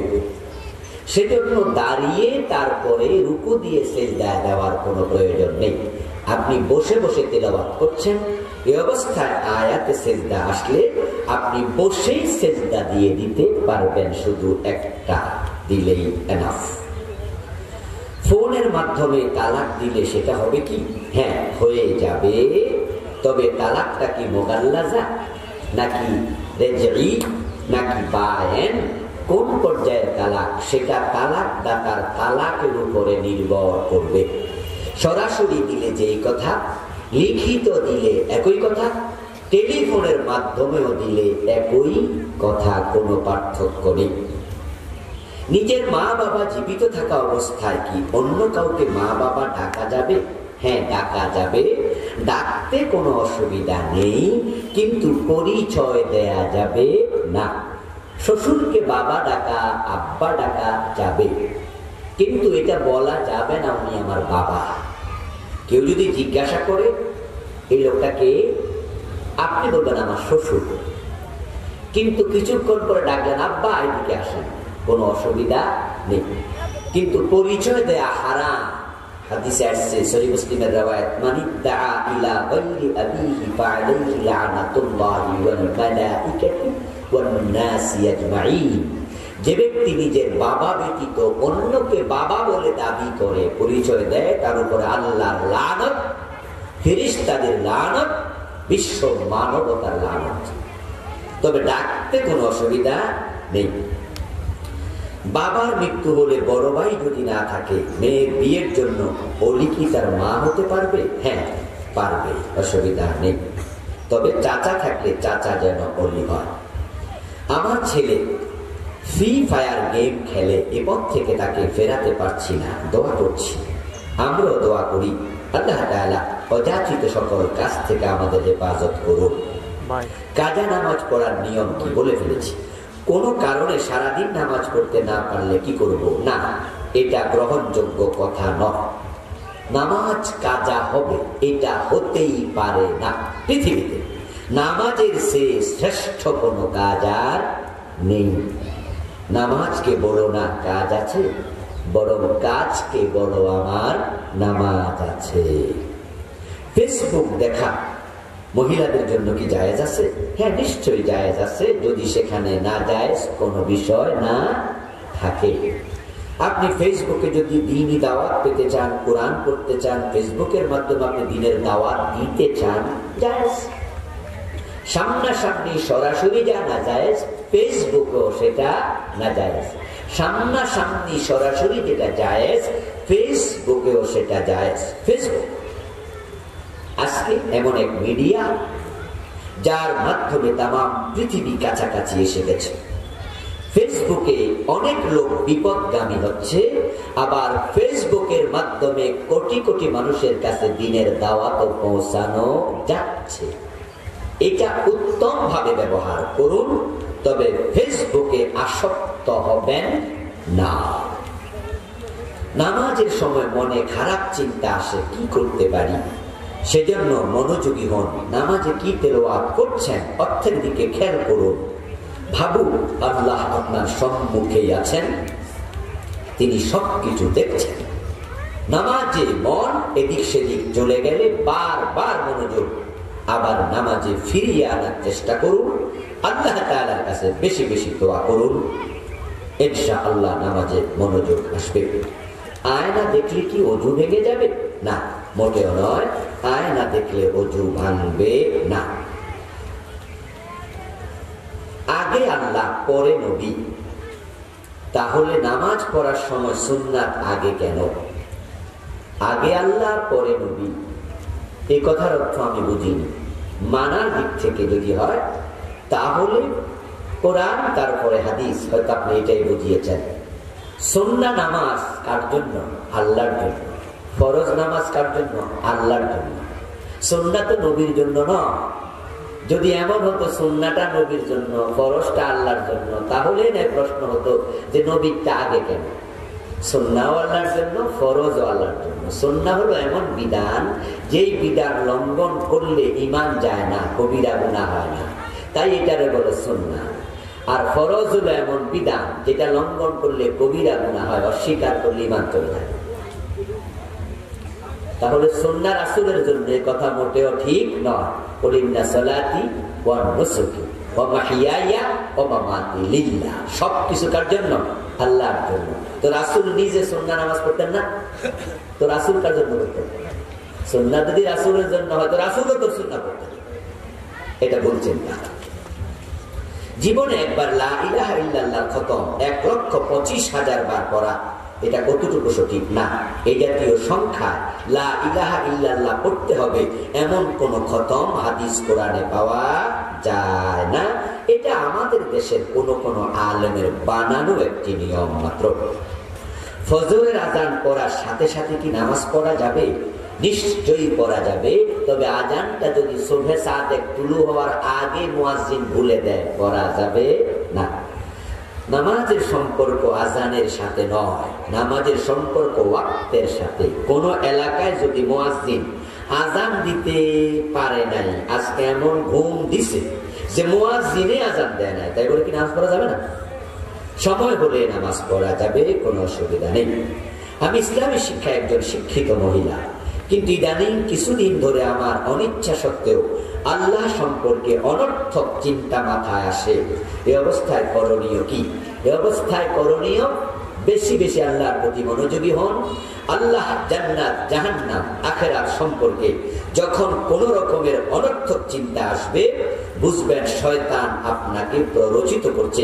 তাই বেশি বেশি পড়বেন আউযু বিল্লাহি মিনাশ শাইতানির রাজিম, আমানতু বিল্লাহ, আমি শয়তান থেকে আশ্রয় চাই, আল্লাহ তোমার উপর ঈমান এনেছি। স্বামীর পায়ের নিচে স্ত্রীর জান্নাত, এই কথা মোটেও সঠিক কথা নয়। তবে মায়ের পায়ের নিচে স্ত্রীর জান্নাত, এটা মায়ের পায়ের নিচে সন্তানের জান্নাত, এটা হাদিসে পাওয়া যায়। স্বামীর পায়ের নিচে স্ত্রীর জান্নাত, এই কথাটা সঠিক নয়, কিন্তু এই কথার কাছাকাছি হাদিস পাওয়া যায়। রাসূলুল্লাহ সাল্লাল্লাহু আলাইহি সাল্লাম বলেছেন, যদি আমি তোমাদেরকে আদেশ করতাম কোন মানুষকে সেজদা করবা, লা আমারতুন নিসা আইয়াসজুদনা লিআজওয়াজিহিন্না, আমি নারীদেরকে বলতাম স্বামীকে সেজদা করো। আরেকটি হাদিস আছে, যদি কোন নারীর উপরে তার স্বামী অসন্তুষ্ট থাকে, তার ইবাদত কবুল হয় না। আরেকটি হাদিস আছে, আইয়ুমা ইমরাআতিন মাতাত ওয়া যাওজুহা আনহা রাদিন দাখালাতিল জান্নাহ, কোন নারী যদি এই অবস্থায় মারা যায়, তার স্বামী তার উপর সন্তুষ্ট, সে জান্নাতে প্রবেশ করবে। এই হাদিসগুলোর দিকে তাকালে বোঝা যায় স্বামীর সন্তুষ্টির ইম্পর্টেন্সই খুবই বেশি। তাই স্বামীর প্রতি আপনাদেরকে দায়িত্বশীল হওয়া লাগবে। আমাদের নবীজি সাল্লাল্লাহু আলাইহি ওয়াসাল্লাম গোবর চিপে পানি পান করেছেন, এই কথা কি সঠিক? মোটেও সঠিক কথা নয়। ছেলে সন্তান হলে অনেকে গলায় রূপার চেইন দেয়, এটা কি ঠিক? না, চেইন এটা নারীদের অলংকার, এটা পুরুষরা দেবে না, প্রয়োজন নেই। তবে যদি কেউ দেয়, রূপা ব্যবহার করলে গুনাহ হবে না, পুরুষদের রূপার আংটি ব্যবহার করার অনুমতি আছে, কিন্তু নারীদের অলংকার পুরুষরা যেন না পরে। কেউ যদি সামনের দরজা দিয়ে ঘরে ঢোকে, পরবর্তীতে বের হওয়ার সময় পিছনের দরজা দিয়ে বের হয়, অমঙ্গল হয়, এটা কি সঠিক? না, মোটেও নয়, এটা আঞ্চলিক কুসংস্কারের অন্তর্ভুক্ত। আত্মীয়দের যাকাত দেওয়ার বিধান, আত্মীয়দের মাঝে যাকাত দেয়া যাবে, এটা উত্তম। আপনার যাকাত যারা পাবে তাদের মাঝে আত্মীয়দেরকে প্রাধান্য দেবেন, তবে গরিব হওয়া সত্ত্বেও। গরিব আত্মীয়কে যাকাত দিলে সওয়াব হবে দ্বিগুণ। সাধারণ মানুষকে যাকাত দিলে যাকাতের সওয়াব পাওয়া যায়, গরিব আত্মীয়কে যাকাত দিলে যাকাতের সওয়াব পাবেন, সাথে সাথে আত্মীয়তার সম্পর্ক রক্ষার সওয়াবও পাবেন। তবে বাবাকে সন্তান যাকাত দিতে পারবে না, মাকে দিতে পারবে না, মা বাবা সন্তানকে যাকাত দিতে পারবে না, স্বামী তার স্ত্রীকে যাকাত দিতে পারবে না, কিন্তু স্ত্রী চাইলে স্বামীকে যাকাত দিতে পারবে।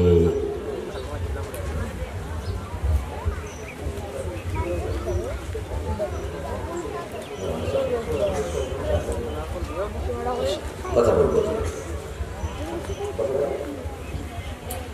সম্মানীয় বোনেরা, আপনার স্বামীকে আপনি যাকাত দিতে পারবেন না, কারণ হচ্ছে আপনি তার অধীনস্থ। আপনাকে ভরণ পোষণ করা তার জন্য ফরজ।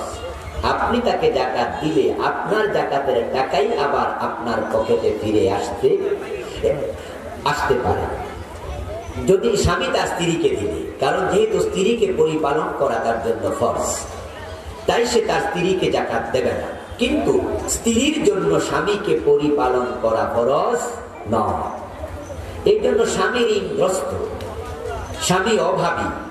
স্ত্রী যদি পয়সাওয়ালা হয়, স্ত্রী স্বামীকে টাকা দিলে, যাকাত দিলে সে ঋণ পরিশোধ করতে পারবে। এই জন্য ওলামাগণ বলেন, যদি কোন স্ত্রী স্বামীকে যাকাত দেয় কোনো অসুবিধা নেই। তিন জায়গায় যাকাত দেবে না, স্বামী বাবা সন্তানকে, সন্তান বাবাকে, এবং স্বামী তার স্ত্রীকে। মেয়ে বিয়ের পর যদি স্বামীর টাকা পয়সা বাবার বাড়িতে লুকিয়ে দেয়, জায়েজ হবে না? জায়েজ হবে না। স্বামীর সম্পদ থেকে স্বামীর অনুমতি ব্যতীত ভিক্ষা দেওয়া জায়েজ নেই। আপনি যদি ভিক্ষুককে স্বামী টাকা দেন, অনুমতি নিতে হবে। যদি স্বামী বলে না, ভিক্ষাও দেয়া যাবে না আমার টাকা থেকে, আপনি তাও দিতে পারবেন না, আপনার মা বাবাকে তো নয়। তবে সাংসারিক প্রয়োজনে স্বামী যদি কৃপণ হয়, তাহলে স্বামীকে না বলেও খরচ করা জায়েজ আছে। আবু সুফিয়ান রাদিয়াল্লাহু তাআলা আনহু একটু কৃপণ মানুষ ছিলেন। উনার স্ত্রী বিশ্বনবীর কাছে জানতে চেয়েছেন, আমার স্বামী কৃপণ, পরিবারের জন্য খরচ করতে চায় না, আমি কি তাকে না বলে খরচ করতে পারবো? রাসূলুল্লাহ বললেন, হ্যাঁ, স্বামী কৃপণ হলে পরিবারের প্রয়োজনে তুমি না বলে খরচ করবে, কিন্তু অতিরিক্ত খরচ করার অনুমতি নেই। পুরুষ এবং মহিলাদের নামাজে পার্থক্য আছে কি? না, তেমন পার্থক্য নেই। যদিও ওলামায়ে কেরাম কেউ কেউ বলেন যে কিছু পার্থক্য আছে। মেয়েরা রুকু দেবে একটু জড়সড় হয়ে, সেজদা দেবে তাদের পেটের সাথে রান মিশে। এই বিষয়ে দুই একজন সাহাবিয়া নারীর আমল পাওয়া যায়, কিন্তু রাসূল সাল্লাল্লাহু আলাইহি ওয়াসাল্লামের বক্তব্য, সাল্লু কামা রাআইতুমুনি উসাল্লি, তোমরা আমাকে যেভাবে নামাজ পড়তে দেখেছো সেভাবে নামাজ পড়ো। এখানে তিনি নারী পুরুষের কোনো পার্থক্য করেন নাই। রাসূলের স্ত্রীগণ রাসূল থেকে নামাজ শিখেছেন, তারা ঘরে নামাজ পড়েছেন, রাসূল নিজে দেখেছেন। যদি পার্থক্য থাকতো, মা আয়েশা, মা উম্মু সালামা, মা জুয়াইরিয়া সহ উম্মাহাতুল মুমিনিন থেকে ভিন্ন নামাজের হাদিস পাওয়া যেত। মা আয়েশা থেকে হাদিসের সংখ্যা 2222 উপরে, 2210টা হাদিস মা আয়েশা রিওয়ায়াত করেছেন। কিন্তু পুরুষ নারীর নামাজের পার্থক্য বিষয়ে একটা হাদিসও মা আয়েশা বলেন নাই। এরপরেও নামাজের যেই আজকে মাসআলা নিয়ে দ্বন্দ্ব চলছে, মসজিদ আলাদা করা হচ্ছে, হুজুররা মারামারি শুরু করে দিয়েছে, মুসল্লিরা ঝগড়া শুরু করেছে, তার সমাধান করবে আমি 1 বছর প্রচেষ্টা করে একটি বই লিখেছি, যেটা আজ থেকে 10-15 দিন আগে মার্কেটে এসেছে। বইটি হাদিস থেকে দলিল দিয়ে ডকুমেন্টারি উপস্থাপন করেছি। কিতাবের নাম, হাদিস নম্বর সহ নাম দিয়েছি হাদিসের বৈচিত্র্যে পূর্ণাঙ্গ নামাজ। নারী পুরুষের নামাজ সহ তারাবি, ঈদের নামাজ, জুমার নামাজ, ওয়াক্তিয়া নামাজ, যত প্যাঁচ আছে আমি সব প্যাঁচ ভেঙে দিয়েছি। এই বইটা মার্কেটে আছে, আজকে আমার গাড়িতেও আছে, রাস্তার উপর গাড়ি আছে, মা বোনরা যদি সংগ্রহ করতে চান। শিরকের উপর একটি আছে, বেদাতের উপর একটি আছে, আর নামাজের উপরে নতুন বইটা আছে, এটা আপনারা নিতে পারবেন, পড়লে বিস্তারিত জানতে পারবেন। ভিতরের নামাজটা বুঝিয়ে দেবেন, ভিতরের নামাজের বিস্তারিত বর্ণনা আমি সেখানে এনেছি। অজু করার পর কাপড় পরিবর্তন করলে কি অজু ভেঙে যাবে? না, ভাঙবে না। আঙ্কেল খালু তাদের সামনে কি পর্দা করতে হবে? আপন চাচার সামনে ভাতিজির পর্দার প্রয়োজন নাই। বাবা যেমন, চাচাও ঠিক তেমন। কিন্তু খালুর সাথে পর্দা করতে হবে, কারণ খালাম্মা মারা গেলে আপনাকে খালুর বিয়ে করাও যায়। তাই ফুফার সাথে পর্দা করতে হবে। ফুফি মারা গেলে তার সাথে বিয়েও যায়, অথবা তালাক দিলে। ফুফা এবং খালু, ফুফা এবং খালুর সাথে যে আমাদের বিবাহটা না জায়েজ, সেটা হলো আল হুরমা আল মুআক্কাতা, সাময়িক। আপন দুলাভাইয়ের সাথে বিয়ে হারাম, বোন মারা গেলে জায়েজ, কিন্তু একসাথে হারাম, এটা হুরমতে মুআক্কাতা। আপন দুলাভাইয়ের সাথে পর্দা করা যেমন লাগবে, খালুর সাথেও লাগবে, ফুফার সাথেও লাগবে, কিন্তু চাচার সাথে পর্দা দরকার নেই। কোন নারী যদি ব্যভিচার করে, পরে বুঝতে পারে করণীয় কি, তাওবা তাওবা তাওবা, ভালো করে তাওবা করতে হবে। আর এই অপরাধ দ্বিতীয়বার করা যাবে না, সিদ্ধান্ত নিতে হবে। অজু করার সময় বারবার মনে হয় যে এই অঙ্গ তো ধুই নাই, কম ধুইলাম ইত্যাদি, কি করতে পারি, সন্দেহ বেশি হয়। অজুর মাঝে সন্দেহ তৈরি করার জন্য একটি শয়তান আছে, সম্ভবত তার নাম ওয়ালহান। ওই শয়তান এসে আপনাকে কনফিউজ করে, কারণ অজুতে অঙ্গ একবার ধৌত করা ফরজ, 3 বার ধৌত করা সুন্নাহ, 3 বারের বেশি ধৌত করা মাকরুহ, নাজায়েজ। শয়তান সন্দেহ তৈরি করে আপনাকে সুন্নাহর সীমানা অতিক্রম করে মাকরুহে লিপ্ত করতে চায়। তাই এই সন্দেহবাদী অন্তর থেকে দূরে সরাতে হবে। হজ কখন ফরজ হয়? হজ ফরজ হবে যদি হজ করতে যাওয়া আসার খরচ বহন করার সামর্থ্য হয়, শারীরিক সুস্থতা থাকে, নারীদের জন্য মুহাররম পুরুষও সাথে থাকতে হবে। অসুস্থ রোগীকে মৃত্যু শয্যায় পানি দেয়া যাবে, নিশ্চয় যাবে, যদি সে পানি চায়, না হয় জোর করে পানি দেওয়ার কোনো প্রয়োজন নাই। আল্লাহ তাআলা আমাদের তৌফিক দান করুক কথাগুলো বুঝে মেনে চলার। সুবহানাল্লাহি ওয়া বিহামদিহি, আশহাদু আল্লা ইলাহা ইল্লা আনতা, আস্তাগফিরুকা ওয়া আতুবু ইলাইক।